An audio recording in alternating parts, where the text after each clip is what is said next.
Kegigihan serta perjuangan yang dilakukan untuk mencapai sesuatu membutuhkan sebuah proses panjang untuk menuju kesuksesan. Di episode kali ini, tim Kado Istimewa bersama dengan model cantik Ratu Rizky Nabila akan menyambangi kediaman salah satu orang yang pernah membantu dirinya ketika berada di titik terendah, yakni Ica Anissa Faradila. Seperti apa pertemuan Ratu dengan Ica? Ini dia Kado Istimewa. Halo Sobat Istimewa, hari ini aku ingin mengunjungi teman lama aku. Dulu waktu aku lagi di titik terendah hidup aku, dia sempat menolong aku. Dan sepertinya kayaknya sih ini rumahnya nih, aku masih inget banget. Dari tadi aku keliling-keliling dan nyari-nyari, akhirnya ketemu juga. Nah, kira-kira dia masih inget aku atau enggak ya?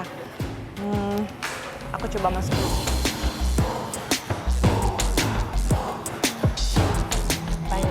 Berterima kasih, pengen silaturahmi karena dari dia nolong aku belum sempat ketemu lagi karena aku ya itu mungkin itulah satu bantuan bisa membuka 10.000 peluang untuk aku. Mungkin kalau dia nggak kasih aku kasur pada hari itu, aku mungkin nggak akan dapat opportunity yang banyak seperti sekarang.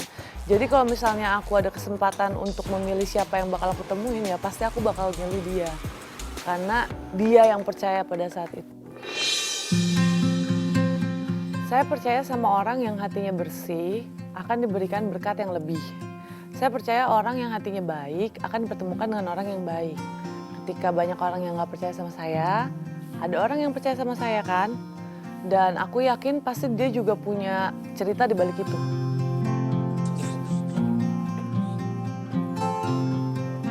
Seharusnya sih ada belnya, tapi aku memilih ngetok pintu aja lah. Assalamualaikum. Hai, aduh. Coba. Ratu dong, sayang aku. Ya Allah, lama gak ketemu deh, kangen banget. Sibuk banget. Ternyata ini adalah salah satu orang yang pernah membantu Ratu dalam kesulitan. Oleh sebab itu Ica pun mempersilahkan masuk untuk bisa berbincang lebih dalam lagi. Ayo sayang, kita masuk. Aduh, maaf banget ini rumahnya belum rapi karena aku kemarin galau sama orang interior. Sekarang kita langsung aja ke atas yuk. Aku pamali loh, terakhir aku kesini udah megah. Datang kesini ini masih belum, belum. Begitu. Sebelum aku mencoba di bisnis, aku ibu rumah tangga ya nggak pernah aku di bisnis gitu. Cuma ya dulu aku pernah syuting sih di dunia entertain pernah. And then aku nikah, terus aku ibu rumah tangga, terus aku pernah gagal juga gitu. Yang paling menyakitkan banget sih, yang bikin aku sempet depresi ya, kecelakaan. Aku pernah kecelakaan, kehidupan aku pernah mungkin sisa 10% ya. Akhirnya aku memutuskan untuk ya sudah gitu, aku bangkit, nggak bisa aku untuk bergantung sama siapapun gitu. Karena yang bisa, sekuat-kuatnya kita adalah kaki kita sendiri yang bisa berdiri gitu loh. Dan aku memang niat aku tuh memang yaitu, aku mau membahagiakan orang tuaku, aku mau membahagiakan anak-anak aku, dan aku nggak mau terinjak-injak lagi. Ayo sayang, silakan duduk. Kita duduk di sini nggak apa-apa ya? Wah, makasih. Kayaknya lebih enak di sini, diterima. angin-anginnya tuh enak ya kalau duduk. Iya, pemandangannya juga asik. Dulu kan kakak pernah nge-DM aku random. Iya. Gitu kan, terus juga nolong aku. Iya sayang. Beliin aku kasur, kasih aku baju, terus kasih aku modal juga buat usaha pada saat itu ya kan. Iya. Itu aku tuh penasaran banget sampai detik ini, makanya aku sampai nyari-nyari kakak sekarang. Kayak apa sih alasan kakak nolong aku di saat yang lain tuh pada belum ada yang percaya kan pada saat itu. Aku paling nggak bisa ngeliat orang tuh susah, itu aku. Even aku lagi mungkin sulit, tapi kalau ngeliat orang yang sulit membutuhkan aku pasti lebih bela dia dibanding diriku sendiri. Tapi kan posisinya kakak nggak kenal aku sama sekali. Menurut aku kalau kita berbuat baik nggak perlu kita orang yang kita kenal. Orang yang nggak kenal sekalipun kalau butuh pertolongan kita, ataupun dia nggak minta pun, kalau kita tahu dia susah harus dibantu. Iya mbak. Ya minum dulu. Di tengah perbincangan hangat, tak sengaja Mbak Sri yang menjadi asisten rumah tangganya menjatuhkan gelas untuk Ratu.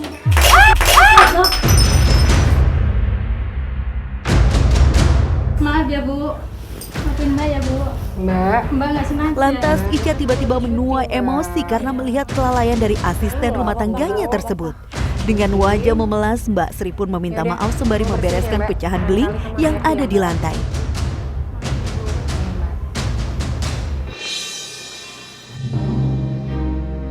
Merasa kasihan, Ratu pun mencoba untuk menghampiri Mbak Sri yang sudah lebih dulu ke dapur. Di sini Ratu meminta maaf karena ketidaksengajaannya menjatuhkan gelas tadi.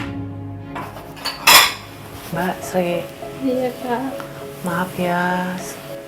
Masih sedih ya? Sedih sih Mbak Sri, tapi Mbak Sri nggak sengaja. Emang Mbak Sri udah berapa lama sih tinggal di sini terus ikut sama Kak Ica tuh udah berapa lama? Udah hampir 8 tahun. Berarti sebelum Kak Ica jadi pengusaha ya? Iya, sebelum dia nikah. Sebelum udah nikah? Iya. Terus itu berarti kalau misalnya sebelum jadi pengusaha berarti Mbak Sri ikut pas lagi susah-susahnya dong Mbak? Betul. Itu gimana Mbak? Ya, Ceritain. waktu susah-susahnya ya kita aja mau makan ramen sempet sampai pulang lagi nggak jadi makan ramen. Sedih banget kalau ingat itu. Sedihnya tuh kenapa?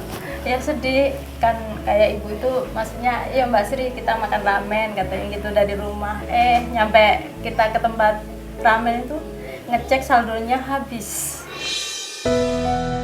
Pernah nggak Mbak Sri waktu zaman dulu tuh nggak digaji, pernah nggak? Maksudnya telat gaji atau apa? Ya Pernah? sering. Tapi Mbak Sri tetap setia? Tetap setia Mbak Sri, nggak ada niatan mau pergi ganti majikan juga nggak ada. Di mata Mbak Sri, majikan Mbak Sri itu seperti apa sih? Ya, orangnya tuh dermawan, suka nolong orang yang kesusahan gitu. Kalau Mbak Sri juga kan, Mbak Sri suaminya sakit-sakitan ya.